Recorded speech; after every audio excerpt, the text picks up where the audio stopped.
Hey, welcome back to Grit Gym. We're talking about health today, as always. I know, but I come at you with a different topic every single time. So hopefully I'm getting you nice and confused by now. But health is your exercise, your mindset, your nutrition, and your recovery. You got to be firing on all four cylinders there. Otherwise, you are sacrificing the greatest resource that you possibly have in your life that can push you to the ability to gain more wealth, to gain more freedom in your life, to live your life the way you want to live it. That's what we're trying to inspire here. I'm not necessarily trying to inspire you with it. I'm trying to get you to inspire yourself with it, to do the things that you don't want to do when you don't want to do them, so that you can push forward and have everything that you do. All right, we're back. Hey, thanks for being here, guys. Today we're talking about some of the misunderstandings in the fitness world that are really based on some pretty simple stuff that I think most people can grasp. They're not really difficult concepts, but the fitness industry is really blowing them up. And the thing is, the big thing that I want to get across here, until there is mutual understanding, the word understanding there is a big deal. Until there is mutual agreement to have mutual understanding, there can be no discussion. There's just always going to be an argument. This is something I really want to get around. You see this tear families apart. You see this in political discussion and arguments. You see this in debates. Until there is mutual agreement to have mutual understanding, not necessarily mutual agreement on the subject. You can completely disagree and still understand the opposite side, and then you can have a discussion. So if there's anything in here that you want to disagree with me on, I am more than happy to sit down and discuss this with you so that we can both understand where the other side is coming from. But most of this stuff today is going to be just cold, hard facts about how your body is. It's not really debatable. There's some things that you can debate, and there's some things it'd be like debating gravity. Like if you step off the Empire State Building, you're going down. You're just going to go down. If I drop this pin, it's going to fall, right? Gravity is always pulling on us. You're going to have a hard time arguing with gravity. But there's the Flat Earth Society today, so maybe anything can be argued with. So anyway, before we get going, I do want to take just a really quick second here. I've met a few people this year that watch these videos, that we've had really good discussions around strength and conditioning, and I think they're kind of new to the fitness and exercise thing. They've been around, it for a few years, but they're really they're really doing a very good job. So Ethan, Monty, TJ, I know that you guys watch this show. You guys are doing great. Keep studying, keep learning. I know that I know that I've been doing this for like 20 years, so some of this stuff is kind of tough. But you guys are doing a really great job, and you're really starting to grasp some of these concepts and applying them to working with your people. And I really like to see that, because Iowa City has been not really well known for being much of a mecca for fitness or strength and conditioning. Really, we're pretty much garbage. You doing what you're doing right now, continuing your education and learning as much as you possibly can, and studying and sticking on shows like this, and reading books and buying information products, those are going to very quickly, you're going to just gain ground on all the other fitness people in the Iowa City area. And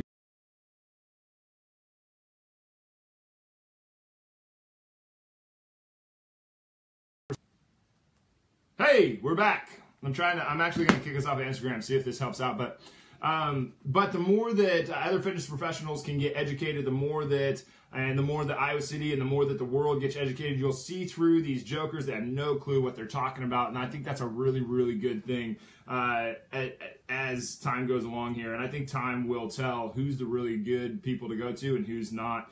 But fitness concepts that are very, very misunderstood and are getting people hurt, I want to go through some of those, and I want to really lay those out. So if you're just coming in here, send this to anybody that you know that is with a personal trainer, that is going to a gym, that does training. Send this to them so that they can start gauging their other personal trainers based off of some of this stuff, and to be able to ask the right questions when you walk into a gym, and to know what can and can't be pushed around, because there's a lot of these misconceptions that in the fitness realm that we like how much we deal with posture and how much we deal with alignment. And anyway, we're going to get into it, and you're going to get to meet a friend of mine. I haven't busted this guy out in a long time, but you're going to get to meet a friend of mine, and we're going to actually draw out some diagrams so that it's easier to understand this stuff. And a lot of everything that we're going to be talking about today, I'm going to start with blue. I don't know why I would start with blue. I want to start with black, but I'm pretty sure the black one's wearing down, is the idea of anatomy and alignment. a lot of people don't, a lot of fitness professionals put everybody in this Michelangelo's sort of, I know that this isn't pretty like Michelangelo, but that everybody kind of fits into this box, that the wingspan is as wide as the height, right? I don't know. Is that very pretty? I can't tell if that's very pretty or not. I'm gonna say that's not pretty. But a lot of people fitness professionals really do think, ooh, there's like a gleam. Okay, there we go. Do think that that's how it is, that your wingspan is the same as your height, and that everybody kind of fits into this same model no matter what. And this is one of the biggest misunderstood topics in the fitness world, is that not everybody is the same. For instance, you take Kevin Durant for that plays in the NBA. The guy is 6'8", and I believe his wingspan is 7'6". He can basically itch his knee without bending over. He's super, super long in his arms and in his shoulders. He's got super wide shoulders and he's got super long arms. His wingspan would come clear out here. So he doesn't fit this mold where he's as tall as his wingspan. It's not the same thing. So not everybody is going to fit in this mold. This is what this entire talk is based off of, is this idea that perfect posture, perfect alignment, perfect sitting position, or that everybody should fit into the exact same workout. Like if you try to take, we're going to get into more of this here in a second, but what if you did take everybody ass to grass? Meaning trying to push them down into a deeper and deeper squat, or say that mobility, like I saw one the other day, this guy was sitting on somebody's back trying to push them into a deeper squat. He was sitting up on their back, literally sitting on them, like straddling them, or like riding them like a horse. And I read his thing about, and he had so many likes, and he's obviously a very good marketer and good for him, but he's trying to tell people, and people are all like, oh yeah, you know what you're talking about, I'm so glad to, and it's just like, dude, you don't know what you're talking about. You're probably hurting that person. This is not a good thing. You're pushing their spine to a limit that it should not be at, because you don't understand this first thing right here, that not every human is exactly the same. Even my art teacher, I remember I took art history in college, terrible class. Oh my God, like I really like art. You don't draw, you don't mold things, and you don't paint in art history. You memorize other paintings, and it's terrible. And then it was just no fun at all. But anyway, so I'm in this, and he's tearing apart the statue of David. He's saying the legs are too long, the arms are too long, the torso's too short, blah, blah, blah. And that might have been an artistic thing that the artist tried to emphasize certain attributes of David. However, it's not accurate that every single one of us is going to fit in the exact same mold. Some of us have longer arms, some of us have shorter torsos. And it's not hard to find proof of that. I'm 6'4". There's plenty of people in the world that are 5 foot tall. Then you look at how we are not all the same skeleton. Bam, done, proven.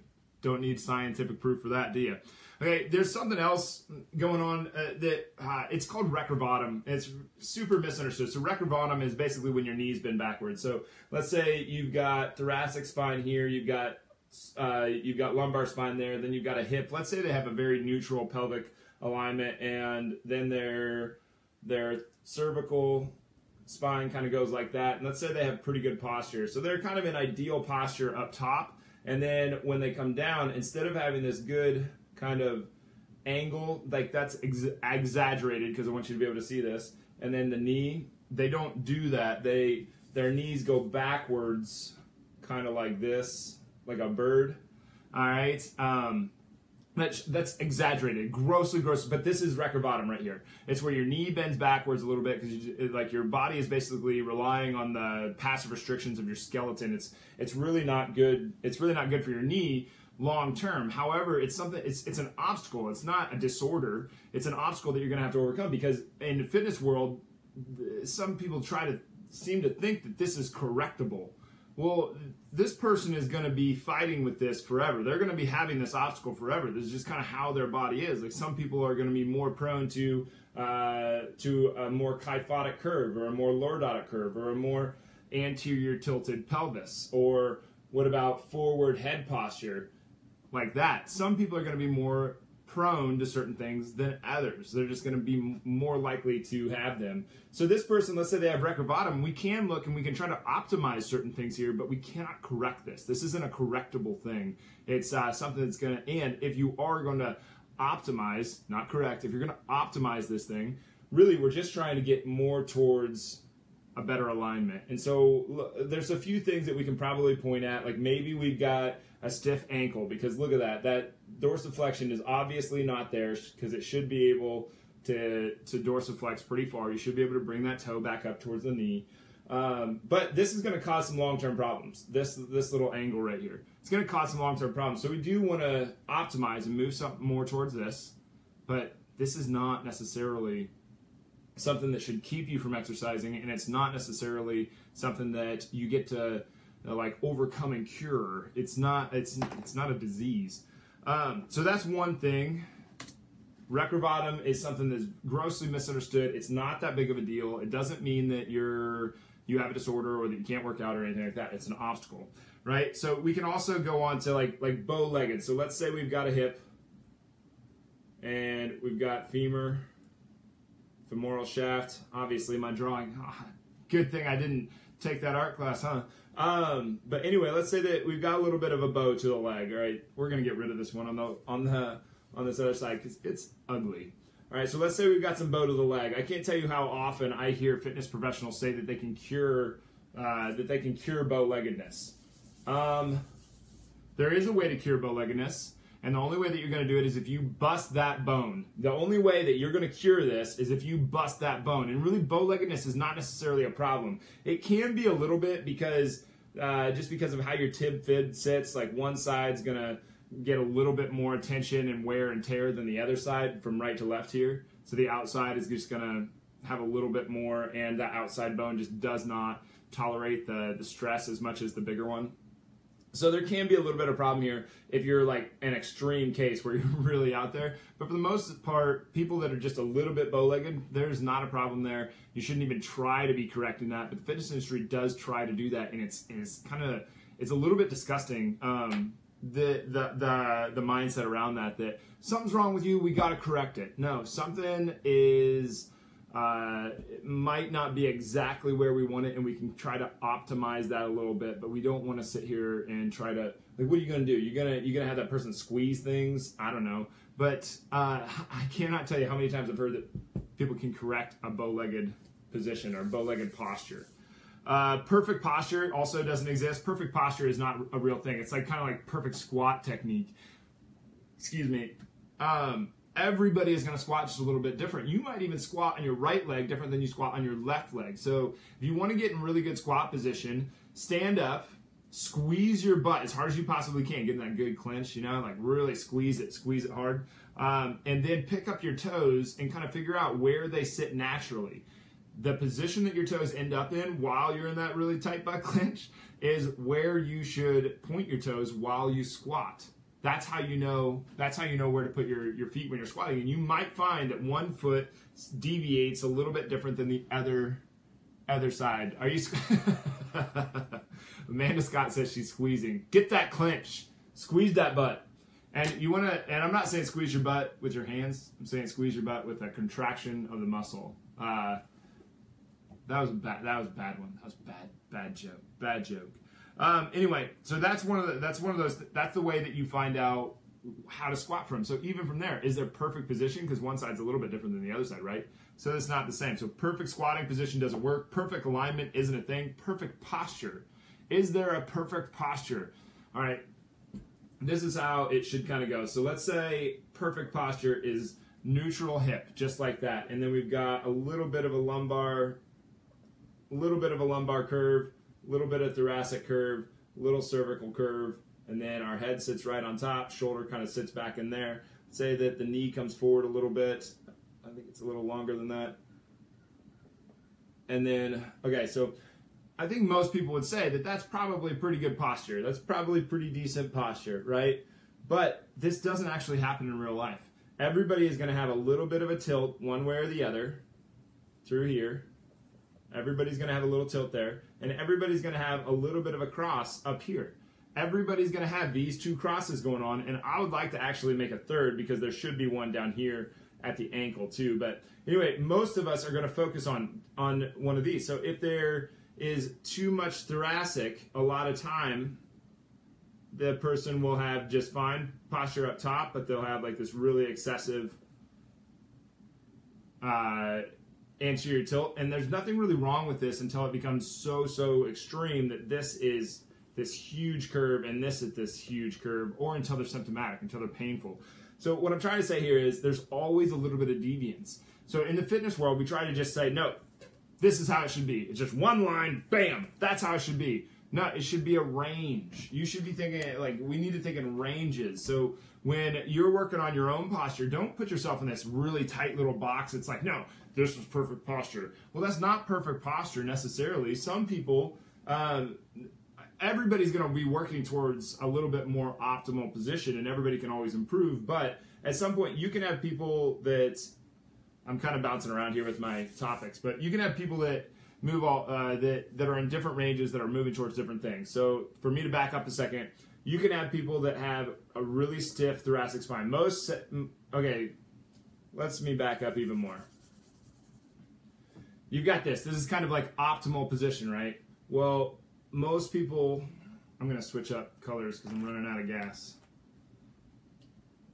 The typical response, the typical what the fitness industry actually, what most of their programs are built on, is this idea that you have forward head posture, that you have too much extension in your neck, and that you have too much flexion in your upper back, and that you have too much of a lordotic curve in your low back, and that you have this huge anterior tilt, and that your knees are basically fine, and that your ankle has limited mobility. So you have this huge anterior upper cross, you have this huge anterior lower cross, and you have limited ankle mobility, and your shoulder sits so far forward. And if we were to drop a plumb line here, this is the big concept to get across here with this stuff, because this is going to build on something else. If we were to draw a plumb line from the head down, let me grab a different color for this.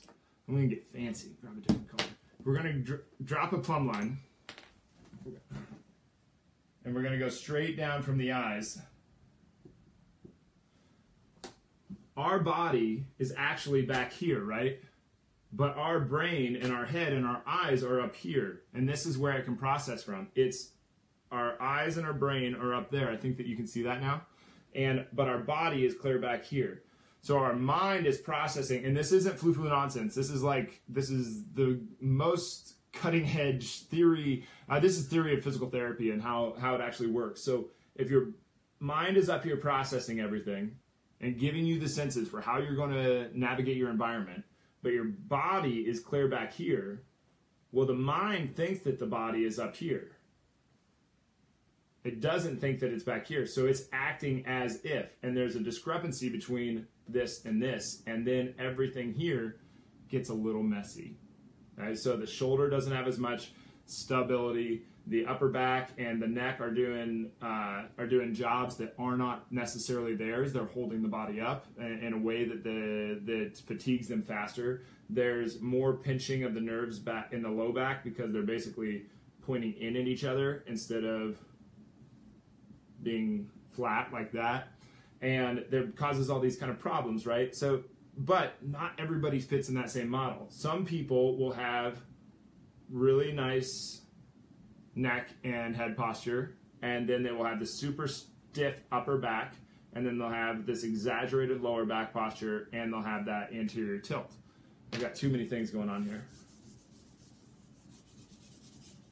And they'll have that anterior tilt. So do you train this person the same way that you would train that person that I just had before? Because this is what most of the fitness industry does. They don't train this they train this person the same way they train the optimal person or the non-optimal person up here. But this person has a problem getting flexion in their thoracic spine.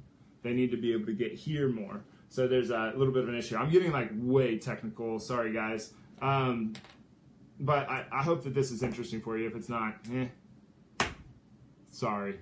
All right. But anyway, so this person needs more thoracic flexion.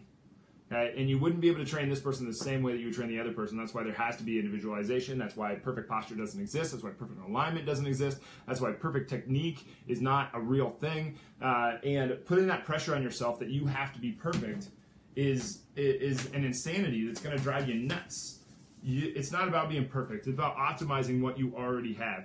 And and that also gets into kind of this idea of sitting, like that sitting is bad for you. Well, saying that sitting is bad for you would be like saying that eating food is bad for your teeth. Well, like it's silly, but the entire reason that you floss, right, is because of food. Food's reaction, your mouth's reaction to food causes tartar buildup, causes plaque buildup, causes the decay of your teeth. So you brush your teeth to keep your teeth healthy, right?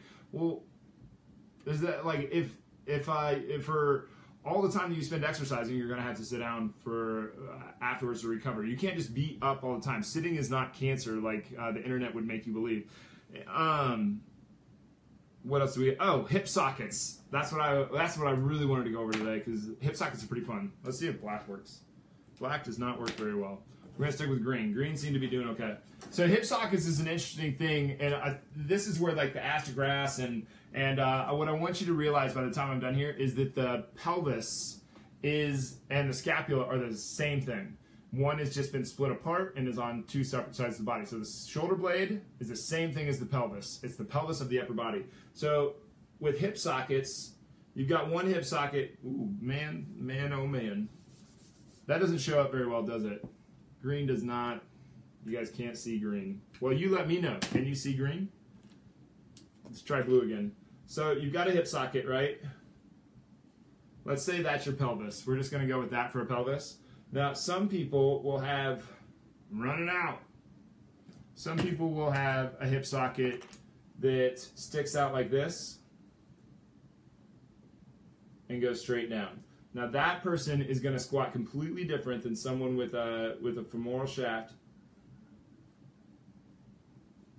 that sits like that. Okay. Ooh, there we go. So this person is going to squat to a different depth than this person is going to be able to squat. Not to mention that some hip sockets will sit more like this and some hip sockets will sit more like this. So you can't squat every single person. Yes, I'm sucked in. So you can't squat every person the same way. It doesn't work like that. Like one is different than the other. If you tried to squat, someone that can't squat deep, that doesn't have the hip flexion, and some people don't even have 90 degrees of hip flexion. If you can't squat people, or if you try to squat people past this, you have a muscle called a labrum in your hip. Most people only know the labrum in the shoulder because it gets injured in the shoulder. But if you do that with the hip, if you say you got to get your butt all the way to the ground, you got to sink as deep as you possibly can, well, you just basically put that labrum in a meat grinder, and it's no good. So that labrum ends up getting just the crap kicked out of it, and you end up with a labral tear in your hip. And which is the next point that I wanted to really get across is this overemphasized version of mobility. I know I talk about mobility on here quite a bit, but there's an overemphasis. The thing with mobility is we should focus on mobility first. It needs to be a thing, but until we know what not to stretch, we don't need any stretching whatsoever. For instance, this was my lead-in with labrum, but I'm doing a pretty poor job of actually presenting the topic because I'm getting so wound up in the topic. But when we have a labrum up here, we have a labrum down here. When you get a labral tear in your shoulder, it's usually in baseball players or football players where they get their arm caught back like that and they come forward, or you're swinging a hammer and you get a little bit wily with it in the back end. Whatever, the labrum usually tears because it gets hung back out here to dry a little bit. So this is also an externally rotated position. It's very easy to confuse the two for a physical therapist or a fitness professional that's like, well, they just don't have enough external rotation. Let's stretch them a little bit further. But if you're on a torn labrum and you're pouring them in, that is causing massive pain to that person and probably pulling on an injured tissue. So you would never want to do that, right? Just like you wouldn't take a torn labrum and have them squat super deep. It wouldn't be any good. It would be a big problem. So we have to think about that. That not everybody is going to stretch the same way. Not everybody is going to train the same way. Not everybody is going to do the same exercises. Everybody's going to be just a little bit different. There is no such thing as perfection when it comes to the postural game or the alignment game or anything like that. They do not exist. Mobility is completely overemphasized because we have to know what not to stretch before we decide what to stretch. And that's the majority of what I wanted to get across today. I guess I did fill up the entire half hour with all my rambling and over-the-top explanation, but it's all based on this. It's all based on this one thing, that there was this guy that created the circle. He was like, well, most people's height is about the same as their wingspan. And that might be true that we are fairly close to this, but there are certain people that have much wider wingspans or much longer legs or much longer torsos, or they sit in different alignment than the rest of us. We all have a little bit different. So if anything, from a mindset standpoint, I'm hoping to break down the idea that perfection is the goal. It is not the goal. There's no such thing as perfect squat technique. There's no such thing as perfect posture, perfect sitting position. Really, when it comes to sitting position, I didn't go into this as much as I wanted to. You could sit back and do your typing. You could sit forward, do your typing. You could cross your legs. You could cross at your ankles. You could switch legs. Yeah, these are all fine sitting positions. There's no such thing as you have to be up on the edge of your chair, chest up, and staying in this position all day long. There's no such thing as perfect sitting position. What you want, the tissues do not like to stay in the same position for long periods of time. So every 20 minutes, change. Every 20 minutes, go down to one knee, go down to two knees. If you want a really inexpensive way to do a stand-up desk, buy a TV tray and put that on your computer up on top of the TV tray, up on top of your desk, instead of buying a $2,000 desk. It's pretty easy.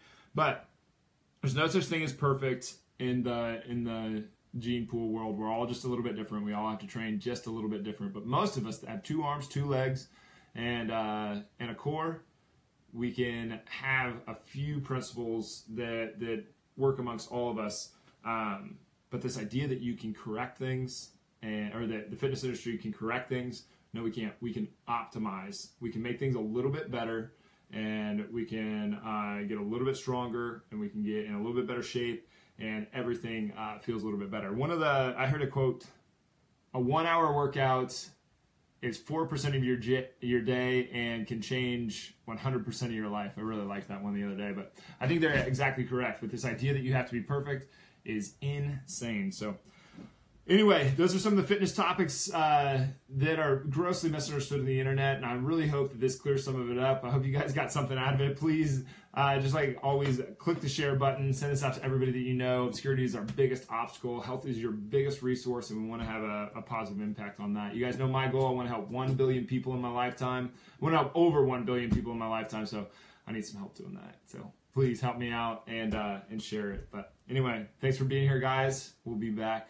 Tomorrow, interview with Madison Wagman. She just set the record maybe a month or 2 ago at Grit Gym, the deadlift record. I think she did 315 or 305. I think she busted 3, and she went ahead and did like 10 repetitions of it. It was pretty wild. Strong girl, and a very inspiring story to back it up. She did not start with this like just genetic predisposition to be awesome. She worked for it, and it's going to be really cool. I'm really excited to have her on. But anyway, tomorrow, interview with Madison, 12:30. Hope that you guys can be here for it. Thank you, and I'll see you soon.